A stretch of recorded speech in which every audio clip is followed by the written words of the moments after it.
सकाळी सकाळी डब्यावरती देण्यासाठी छान असं वाटण तयार करून आपण इथे मेथीची भाजी बनवून घेतोय. या पद्धतीने जर तुम्ही मेथीची भाजी बनवली तर अनेक वेळा तुम्ही हीच पद्धत वापराल, हे मात्र खात्रीने मी इथे सांगू शकते. लाल मिरच्या घालून आज आपण मेथीची भाजी घेणार आहे. लाल मिरच्या घेतलेल्या आहे, जिरं आणि लसूण आपल्याला यामध्ये भरपूर घालायचं आहे. शेंगदाणे हलकेसे गरम करून वरची जी साल असते ती काढून घ्यायची आहे. सालीसकट शेंगदाणे घालू नका, नाहीतर भाजी खाताना आपल्याला सारखं तोंडामध्ये ती साल येईल. त्यानंतरनं आपल्याला काय करायचं, हे सगळं एकत्र वाटण करायचं. हिरव्या मिरच्या, लसूण आणि जिरे सगळ्यात पहिलं वाटून घ्यायचं आणि नंतरनं शेंगदाणे घालून जसं आपण शेंगदाण्याच्या चटणीसाठी वाटण करून घेतो, अगदी तसं आपल्याला हे वाटण करून घ्यायचं.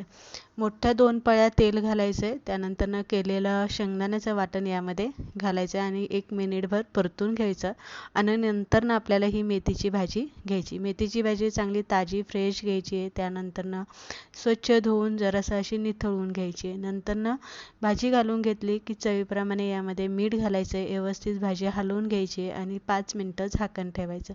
झाकण जास्त वेळ ठेवू नका, नाहीतर भाजीचा कलर काळपट होऊ शकतो. त्यामुळे झाकण अगदी कमी वेळासाठी म्हणजेच काही मिनिटांसाठी ठेवायचं आणि नंतरनं अशी सुक्की करून घ्यायची. मेथीची भाजी शक्यतो जास्त सुक्की करू नका, थोडीशी अशी वलसर ठेवा, त्यामुळे चपाती किंवा भाकरीबरोबर खायला एकदम छान लागते.